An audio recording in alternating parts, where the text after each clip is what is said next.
बिन्दु पौडेल गण्डकी प्रदेश सहभागी सांसद हुनुहुन्छ। उहाँको जीवन कथा सुन्दा राष्ट्र निर्माता पृथ्वीनारायण शाहको भनाइ जस्तै मेरा साना दुःखले आर्जेको मुलुक होइन भन्ने भान हुन्छ। बिन्दु पौडेलको जन्म विक्रम सम्वत 2022 सालमा बुबा बुद्धिनाथ शर्मा पौडेल र आमा गान्धारी देवी पौडेलको कोखबाट जेठो सन्तानको रूपमा गोर्खामा जन्म भएको हो। बिन्दु पौडेलको कखरा गोर्खाको माल्ती गैराय विद्यालयमा भएको हो। कक्षा 7 सम्मको अध्ययन त्यसै विद्यालयबाट पुरा गर्नुभयो। त्यसपछि एसएलसी सम्मको अध्ययन लमजुङको सर्वोदय माध्यमिक विद्यालयबाट पुरा गर्नुभयो।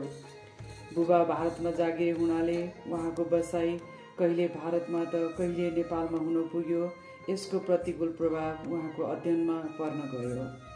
फलस्वरूप एसएलसी पछिको पढाइ उहाँले निरन्तरता दिन सक्नु भएन। जीवन आफूले सोचे जस्तो हुँदै हुँदैन, न त आमा बाबुले चाहे जस्तो भविष्य हुन्छ। सङ्गतले मानिसको आचरण बन्छ, समयले निर्णय बदल्ने गर्दछ। त्यसरी नै बिन्दु पौडेलको भविष्यले कोल्टो फेर्यो। वैवाहिक जीवन असफल रह्यो। मेरा भाग भोगमा यस्तै लेखेको रहेछ भनेर उहाँ सम्हालिनुभयो। बाँकी जीवन समाज सेवा गरेर बिताउँछु भनी प्रण पनि गर्नुभयो। त्यसको लागि राजनैतिक जीवन रोज्नुभयो। उहाँले आफ्नो सुझबुझ, आनी बानी र विवेक विचारका सम्पूर्ण सीमाहरू मिल्ने पार्टी नेपाली काङ्ग्रेसलाई ठम्ब्याउनुभयो। नेपाली काङ्ग्रेस नै उहाँको राजनैतिक यात्राको धरोहर बन्न पुग्यो। त्यही पार्टीमा लागेर आफ्नो र देशको भविष्य पहिल्याउनु पर्छ भन्ने मान्यता राख्दै अगाडि बढ्नुभयो। पार्टी सङ्गठनमा दिलो ज्यान दिनुभयो। आफन्तभाव कमाउनुभयो। कार्यकर्ताहरू बीच आफ्नो पहिचानका साथ घुलमिल हुनुभयो, जसको कारण महिला सङ्घको चुनावमा उहाँले अत्याधिक मत ल्याएर विजय प्राप्त गर्नुभयो। त्यस कारणले गर्दा उहाँको हौसला झनै दोब्बर भएर गयो। तर विडम्बना, काङ्ग्रेसमा बिपीको सिद्धान्त धराशायी हुँदै गयो। 2052 सालमा शेरबहादुर देउवाले सत्तालिप्स मोहको कारणले गर्दा पार्टी फोडे। तब उहाँको मन नेपाली काङ्ग्रेसप्रति नराम्रोसँग भाँचिएर गयो। उहाँ भन्नुहुन्छ, मन भाँचिनु भनेको हात खुट्टा भाँचिनु जस्तो रहेनछ, फेरि पटक्कै जोडिएन। एउटा राजनैतिक व्यक्तित्व भएपछि चुपचापै लागेर बस्ने स्वभाव विरलैमा हुन्छ। त्यसरी बस्दा हैसियतविहीन र चेतना शून्य नागरिकको अनुभूति हुँदो रहेछ। एक दिन राष्ट्रिय प्रजातन्त्र पार्टीका उपाध्यक्ष इन्जिनियर हेमजङ गुरुङज्यूसँग कुराकानी हुँदा उहाँले राप्रपाको वैचारिक सिद्धान्तले उहाँलाई चुम्बकीय शैलीमा तान्यो। राष्ट्रिय प्रजातन्त्र पार्टी मात्रै यो देशमा एकमात्र राष्ट्रवादी पार्टी भएको उहाँलाई लाग्यो। यस पार्टीमा लागेपछि उहाँले न त पछाडि न त दायाँ बायाँ फर्केर नै हेर्नु पर्यो। पार्टीले उहाँभित्रको अथाह क्षमता मूल्याङ्कन गरेर सचिवालय प्रमुख बनायो। कुनै विवादमा नअल्मलिकन स्वच्छ, निष्पक्ष र पारदर्शी रूपमा उहाँले आफ्नो कार्यकाललाई पुरा गर्नुभयो। एउटा राजनैतिक व्यक्तित्व भएकै कारण, अर्थात् फरक आस्था र फरक विचार बोकेकै कारण विक्रम सम्वत 2063 सालमा उहाँमाथि जुन खालको ज्यादती, जुन खालको अत्याचार र जुन खालको भौतिक आक्रमण भयो, त्यो घटना उहाँको जीवनको अविस्मरणीय घटना बन्यो। अझै पनि उहाँका मन मस्तिष्कमा ती यादहरू आलो घाउ जसरी चहराइरहेका छन्। उहाँलाई क्रान्तिकारी भनिने पार्टीले धम्कीपूर्ण पत्र पठायो। दिन दहाडे बसी बसाउको घर मध्याहमा बम पड्काई ध्वस्त पारिदिए। त्यति मात्रै नभएर उहाँहरूको आतङ्ककारी मलाई चित्त बुझेन। बिन्दु पौडेललाई जुत्ताको माला लगाएर पुरै बेसी सहर परिक्रमा गराइयो। जे पायो त्यसैले निर्ममतापूर्वक प्रहार गर्दै गए। चिरपट दाउराले हान्दा उहाँको शरीरभरि चोटै चोट लाग्यो। टाउकोबाट भलभल्ती रगत बगिरह्यो। तर उनीहरूले परिक्रमा गराउन छोडेनन्। बाँच्न पनि मुस्किलको अवस्थामा प्रहरीको गाडीले उहाँलाई उद्धार गरी उहाँलाई काठमाडौँसम्म पुर्यायो। उहाँको त्रिवी शिक्षण अस्पताल महाराजगञ्जमा भर्ना गरी थप उपचारहरू गरियो। लामो समयपछि यस्तो अवस्थामा पनि शरीर घाउबाट दुखिरहँदा मन दुख्नुको साटो अविचलित आत्मबल झन बलियो बन्दै गयो। उहाँको दृढता झन उकासियो र विरोधी पार्टीलाई विचारको राजनीतिमा अडिएर खुल्ला चुनौती घन्काउनु भयो।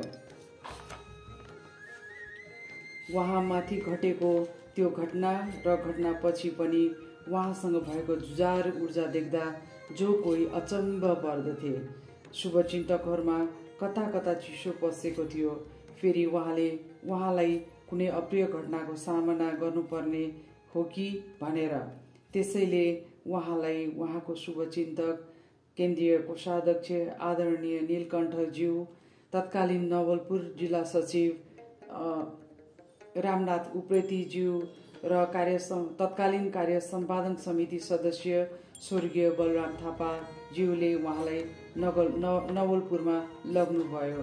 सोही ठाउँलाई नै बिन्दु पौडेलले नयाँ जोश, जागर र उत्साहका साथ राजनैतिक कर्मथलो बनाउन पुग्नुभयो। राष्ट्र प्रजातन्त्र पार्टी संगठनमा त्यसपछि र अहिलेसम्म निरन्तर र अहोरात्र खटिरहनुभयो। जीवन कुमालेको चक्र हो भनिन्छ, सधैँ सुख पनि हुँदैन र सधैँ दुःख पनि हुँदैन।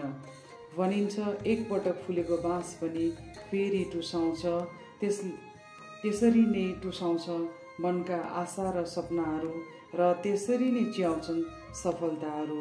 उहाँको सङ्घर्ष, त्याग, बलिदान र योग्यताको उचित मूल्याङ्कन पार्टीका श्रद्धेय अध्यक्ष श्री राजेन्द्र लिङ्गदेनज्यूबाट भयो, जसको परिणाम आज उहाँ प्रदेश सभा सांसद हुनुभएको छ। संसदमा आफ्नो कुरा निर्भीकतापूर्वक राख्ने एकमात्र महिला सांसद हुनुहुन्छ। एकदम सादगी र सामान्य स्वभावको व्यक्ति हुनुहुन्छ। उहाँको जीवनको अर्को पाटो भनेको आध्यात्मिकपन पनि हो। उहाँ माछा मासु केही पनि खानुहुन्न, साँझ परेपछि भोजन गर्नुहुन्न, बिहान बेलुका सधैँ गीता पाठ गर्नुहुन्छ। कोहीले त उहाँलाई जोगी सांसद पनि भन्छन्। यो भनाइप्रति उहाँको कुनै दुःख मनाउ र गुनासो पनि छैन। गुनासो त उहाँको इह लीला समाप्त पार्न खोज्ने ती गैर राजनैतिक शक्तिहरूसँग पनि छैन। बरु यतिसम्म सकारात्मक धारणा राख्दै भन्नुहुन्छ, मलाई यो ठाउँमा पुर्याउने ती क्रान्तिकारीहरूलाई मुरी धन्यवाद टक्राउँछु। उहाँ साहित्यमा रुचि राख्ने व्यक्ति हो।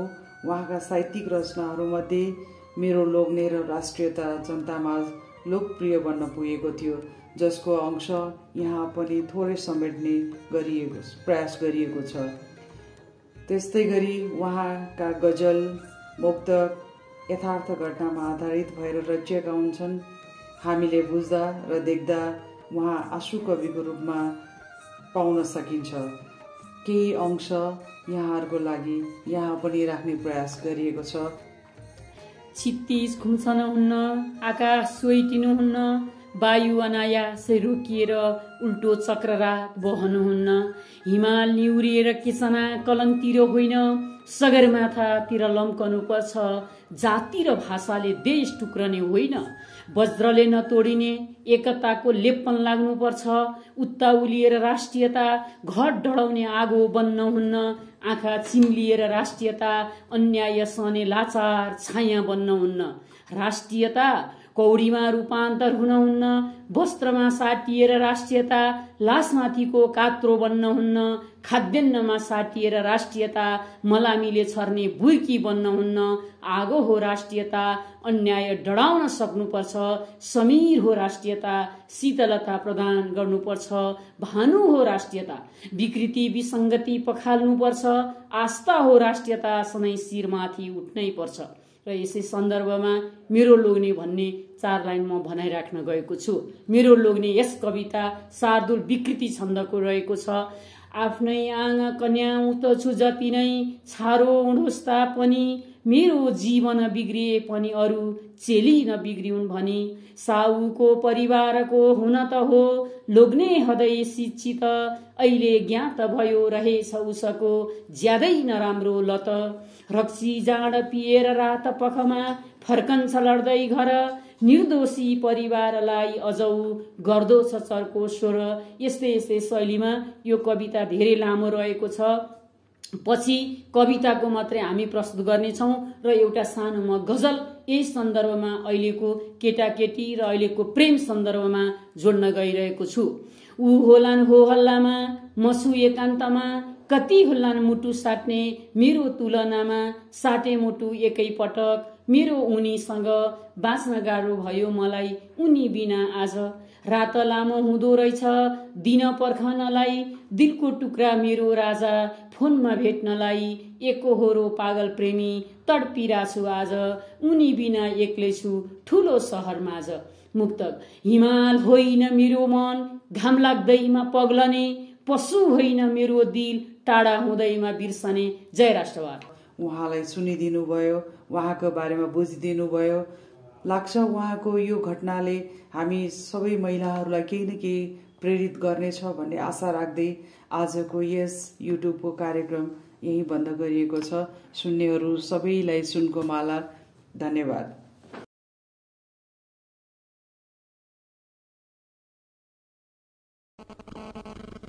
माननीय सभामुख महोदय, गण्डकी प्रदेशका नवनियुक्त मुख्यमन्त्री लगायत मन्त्रीज्यूहरूलाई हार्दिक बधाई तथा सफल कार्यकालको शुभकामना। आज यस गरिमामय सदनमा उपस्थित भई विनियोजन विधेयक 2080 का सिद्धान्त र प्राथमिकताका विषयमा आफ्ना भनाई राख्न गइरहेको छु। सभामुख महोदय, गण्डकी प्रदेश आजको यस पवित्र काली गण्डकी नदीको नामले नामाकरण भएको प्रदेशको माननीय हुन पाउँदामा म आफूलाई गौरवान्वित ठान्दछु।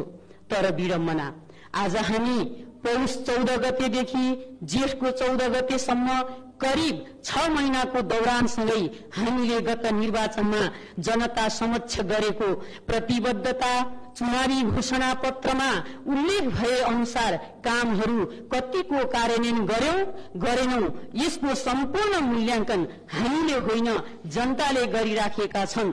जसका कारण यस विनियोजन विधेयकमा आम जनताका गुनासाहरू समावेश गरी तत्काल कार्यान्वयन गर्ने नीति बनाइयोस्। सभामुख महोदय, गण्डकी प्रदेश सभा समक्ष प्रस्तुत भएको विनियोजन विधेयक 2080 को सिद्धान्तमा बुँदा 27 मा उल्लेख गरिए बमोजिम प्राविधिक गुणस्तर, क्षमतावान तथा प्रविधि मैत्री शिक्षा कागजमा उतारेर भाषणमा मात्र सीमित नभई व्यवहारमा तत्काल लागू गर्ने गरी कार्यान्वयन गर्न विधेयक बनाइयोस्। सभामुख महोदय, नेपाल एकमात्र कृषि प्रधान देश हो जहाँ कृषि क्षेत्रको व्यवसायीकरण जोड़ दिनका लागि कृषकहरूलाई आत्मनिर्भर बनाई समयमै मल बिउ बिजन उपलब्ध गराई कृषकले उत्पादन गरेका वस्तुहरू निर्यातित गरी उचित मूल्य उत्पादककर्ताले पाउने र अनुदानका नाममा वास्तविक किसानले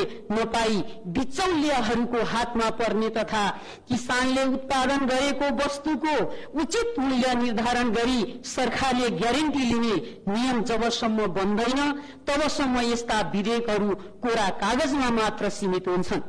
त्यसकारण सभामुख महोदय, विधेयकमा तत्काल सत्य तथ्य नीति तर्जुमा गरी कार्यान्वयन गरियोस् भनी सभामुख समक्ष माग गर्दछु।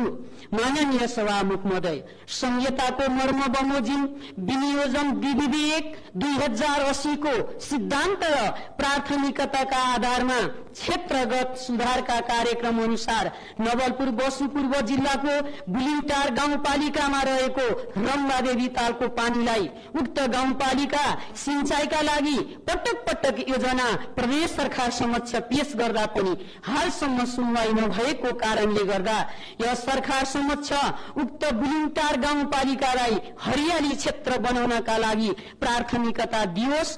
कावासोती नगरपालिका सिंचाईका अभावले उत्पादन योग्य भूमि कयौं बिघा जग्गाहरू बाँझो रहेको हाल प्रयोगमा नआएको कारण उक्त नवलपुर बसुपूर्व जिल्ला सिंचाईको उचित व्यवस्थापन गर्न सभामुख मार्फत सरकार समक्ष माग राख्दछु। माननीय सभामुख महोदय, खानी तथा खन्यजन्य उद्योग अन्तर्गत विधेयक 2080 बुँदा 29 अनुसार परम्परागत ज्ञान, सिप, क्षमता र विदेशी कच्चा पदार्थमा आधारित उत्पादनमुखी उद्योग व्यवसाय सञ्चालन गर्न युवा उद्यमी तथा विकास सम्बन्धी कार्यक्रमलाई प्राथमिकता दिनका लागि नवलपुर बसुमा रहेको गैंडाकोट नगरपालिकामा बन्द अवस्थामा रहेको भिरकुटी कागज कारखाना जस्तै गण्डकी प्रदेशभित्र रहेका अन्य कारखानाहरूलाई तत्काल सञ्चालनमा ल्याई त्यहाँका जनतालाई आत्मनिर्भर बनाउने नीति तथा कार्यक्रममा विशेष ध्यान पुर्याइयोस्। माननीय सभामुख महोदय, विनियोजन विधेयक 2080 को बुँदा 35 बमोजिम आकस्मिक रूपमा आउने प्राकृतिक मानवीय विपदको घटनालाई सिर्जित गण्डकी प्रदेश भौगोलिक दृष्टिकोणले आफैमा प्रकृतिको सुन्दर वरदानले बनेको प्रदेश मध्ये एक हो।